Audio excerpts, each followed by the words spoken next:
grab your water from the table. No, that's all good. I actually got water in my bag. Okay.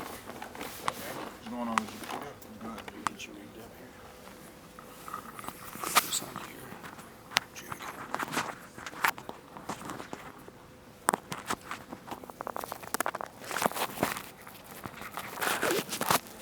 Over your shoulder. All right.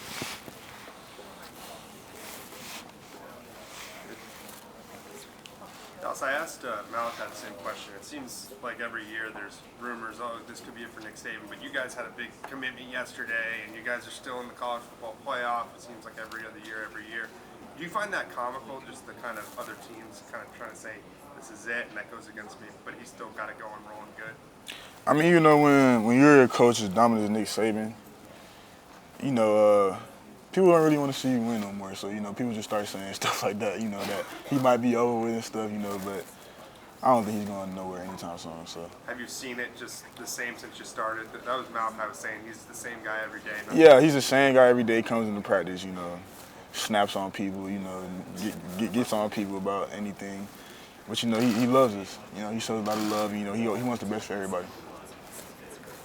That was No Limit, that's what people call it. Yeah. Where does that name come from?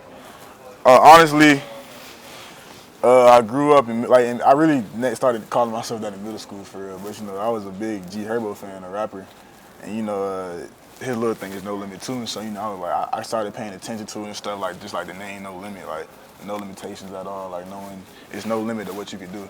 So you know, I started calling myself that, you know, just to let myself know every day that there's no limit at all. So you mentioned that coach, you know, snaps at people sometimes. Is that almost a sign of respect that he trusts you guys to get on you like that? Yeah, you know, we were all like his kids, you know. So he wants the best for everybody. So you know, when he sees somebody not doing what they're capable of doing, you know, he's going to get it out of you. So yeah. Do you have any legendary ones that happened to you when you were the subject of that? Oh yeah, it was actually recent. Like it was actually this season. So, but like, you know, my freshman and sophomore year, like he didn't really get on me because, like, you know, I always try to make sure I did what I do, you know, give it my all every day in practice. But you know, it was one time during fall camp, I was rushing up the field, but I was supposed to take the back coming out if he would have peeled out, and I didn't. But this is during a walkthrough. Like it's not no live period, no. This is before practice even starts. And then so after that, who has the back? Oh, blah, blah, blah, blah. And then, of course, I messed up. And then after that, we had flex. And flex is like a little warm-up where you go back and forth between sideline and sideline. And he comes to my line and just stands there on my line. Every single time I ran past him, he would say some slick stuff like about the same play I messed up on. Like it was crazy. All I could do was laugh though. You know, just soak it all in. So I take it you haven't made that same mistake yet? Nope, haven't made that same mistake yet. Nope. At the same time, right, he can be harsh to you, maybe not harsh to you guys, hard on you guys. Yeah. And get that out of you, but he's also able to relate to you guys. Yeah. How exactly does he balance both of those in your point of view? I mean, you know, Coach Sabin, he's been coaching for a very long time, so you know he understands how his players feel at a certain time and stuff like that. But at the same time, he knows what it takes to be a champion. So you know, it's just all about us as players, you know, trusting in what he's saying and you know just going by how he runs things and stuff like that. Because he's been there, done that before we've even been in college. So you know, it's just a trust that you got to build with him. Malachi was saying that this year, Coach is maybe not lenient, but a little bit more. I see what you said. I'm already knowing what you're saying. Yeah. Is that something that you noticed? I mean, yeah, I feel like it is, but I feel like him being a little more flexible and understanding, you know, the relationship between him and his players is unbreakable. So that's one thing I would say, between the whole him being a little more cooler or something like that, you know. But I feel like that's just Bill's relationship between him and his players. So, yeah. Do you have an example of how he's been a little bit more chill this year? Compared to my freshman year, him and now, he's joking with a lot more people. Well, he's joking with guys a lot more on the defense. I'll say that, yeah.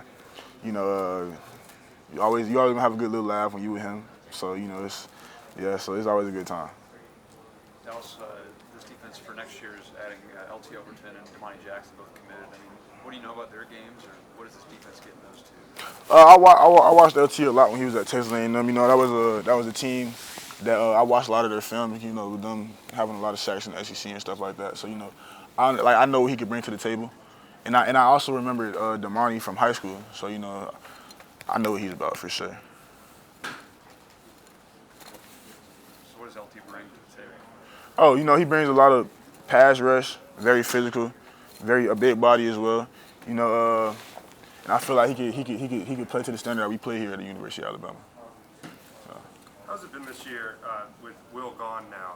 Kind of the premier pass rusher on the team. You're always well regarded, but now it's your pass rush, and 41. What has that been like, this transition? I mean, Will, right? With him on the field, he's gonna get his regardless. So, it was. But I feel like Will showed what the standard of being an outside linebacker at the University of Alabama really is. So I feel like he just paved the way for a lot of people, in the outside back room. Guys like me, Chris Braswell, Quandarius Robertson, Keanu Coot, and all the young guys we have in the room as well. But he kind of just set a standard for us. So I feel like without a Will, we probably wouldn't be playing how we play now. So I feel like he plays a very big role still in today's season. Just by how he carried himself last season. What are some of the nuances to playing an offense that uses the tight ends as much as Michigan does? I mean, playing in the SEC, you would see some tight end play, but playing against Michigan, who sometimes have 3 tight ends on the field at the same time, it's different in a way. But it's just all about how we prepare as a team, how we adjust to the team as well. We had a lot of time since the last time we played to really study those guys, understand how they run the ball and how they use their tight ends as well. So, yeah. What exact adjustments do you have to make for that? Uh, They leave the line. Having different personnels, like sometimes we might not run with 6 DBs and 5 DBs and 4 down linemen and 2 linebackers. We're gonna have to have a lot of more big bodies on the field, to be more physical and just to stop the run and stuff. So. Dallas, we were talking to Kevin Steele, and he's been through so many battles running defenses. How invaluable is it to have a resource like him every single day coaching you guys up? Yeah, having a resource like Kevin Steele, in the defensive room, he's been around for a long time. He's coached a lot of great defenses, and it's just a blessing to have a guy like that with a lot of wisdom in your room. He can tell you when things are wrong, tell you what he sees, tell you his point of view of things and stuff like that. So it's just always good to have a guy like that so you can pick his brain and understand how he thinks. And Lawson was telling us earlier how, he gets after you guys to light a fire. Hold on, repeat that. Lawson was saying earlier, Deontay Lawson was saying that he knows how to motivate you guys. What's it like in the locker room when he's really getting you going? Let me reverse that. When I'm getting him going, when I'm getting him going. But now, D-Law, that's my guy. It's been my day one dude, since my freshman year. My roommate in the dorms, of course. But just having a guy like that, the chemistry that we have on the defense, I feel like it's unmatched. Because a lot of the guys on the defense, we've been friends since 2 years ago, since we lost in the national championship my freshman year. So it's just good to have your brothers on the field. Just knowing that you have brothers on the field that you can trust and play with, and that's gonna have your back through thick and thin. So. Michigan's without All-American guard Zach Zinner. They've moved Barnhart over and put Trente Jones in that tackle spot. Yeah. Have you guys seen a lot from those two? Obviously, Barnhart played a lot of tackle this year, but just moved over. And then Trente Jones has been around for a while, but is really just getting his first chance. Yeah. I feel like they kind of filled in that role of Zach Zinner being hurt. But, I feel like overall it's dogs on that O-line for sure. Like, there's a lot of older, experienced guys that understand football and understand run schemes and how to pass it and all type of stuff. But, I feel like they never really missed a beat with Zach Zinner being gone. So, I feel like that's going to be a big challenge on Monday, when we play against those guys. Do you still talk to Will Anderson? Oh, yeah.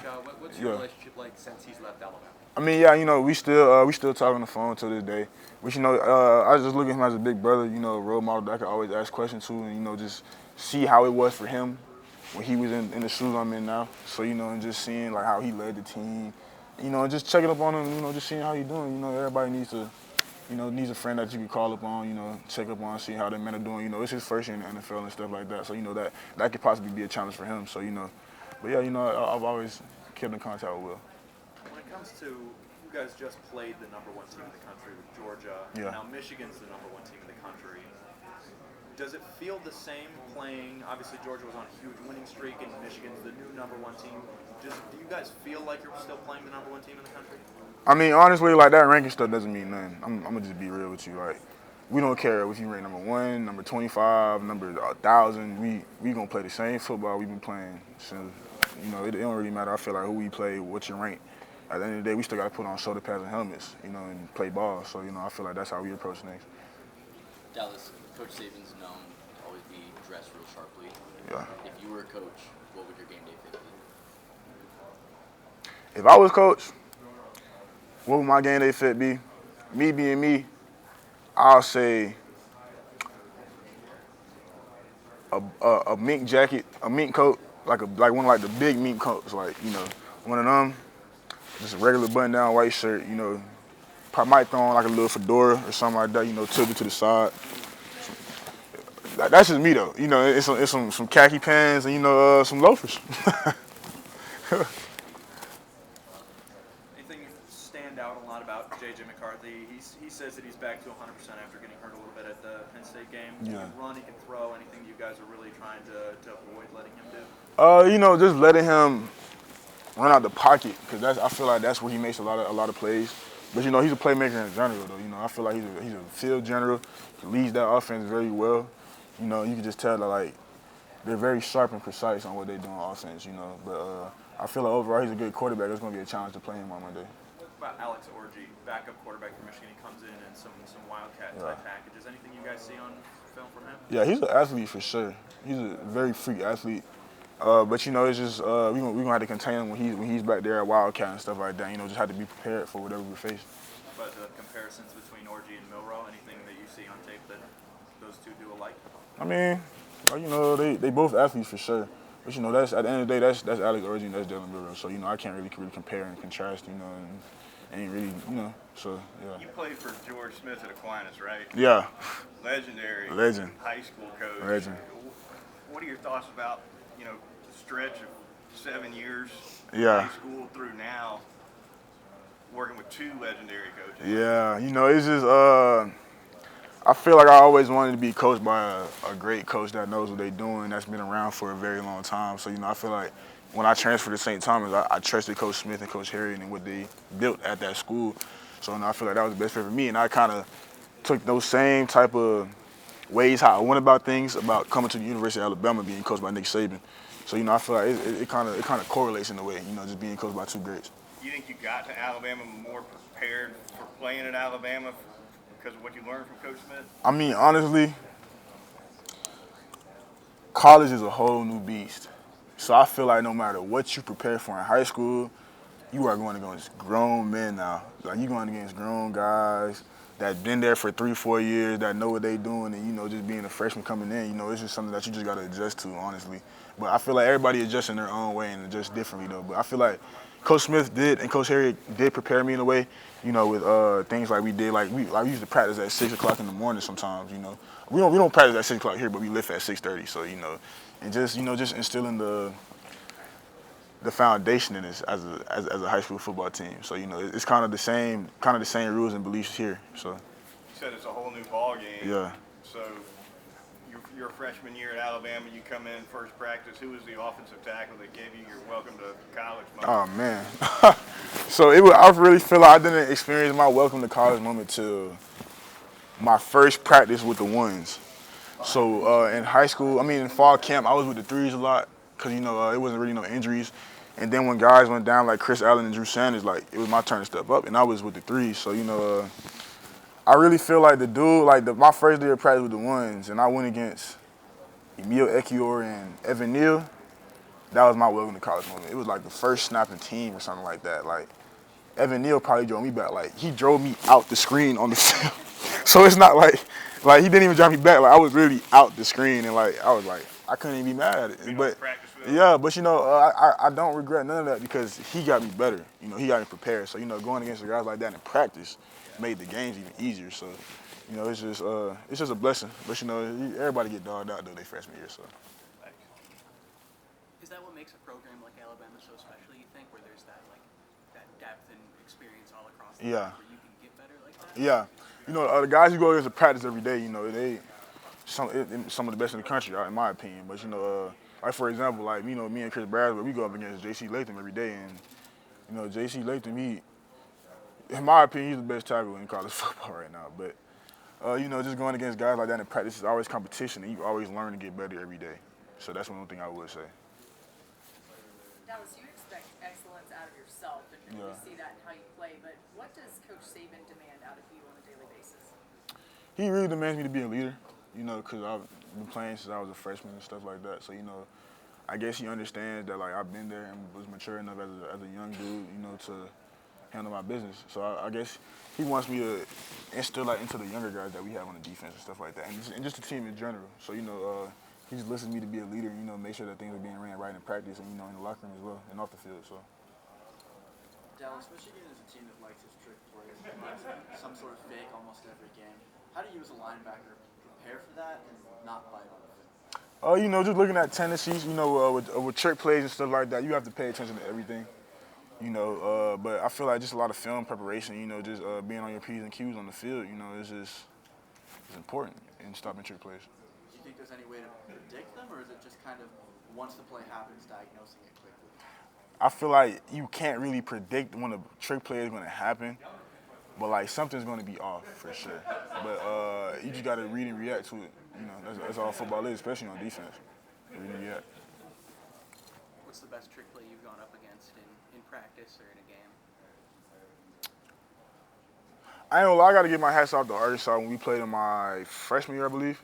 When we played Arkansas my freshman year, they got hit us with a fake field goal and scored.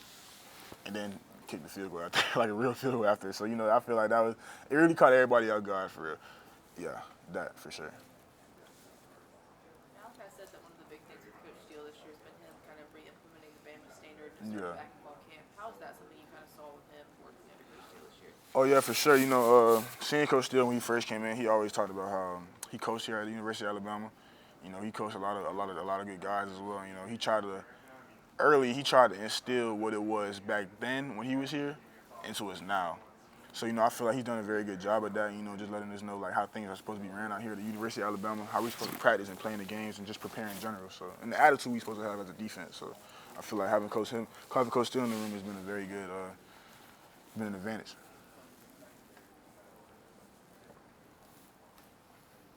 Yes, sir.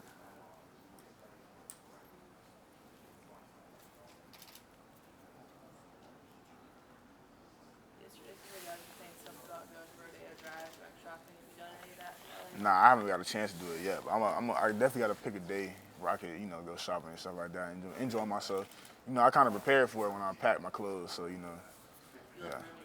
Yeah, I left a little room in my suitcase, you know, to bring some clothes and stuff, so.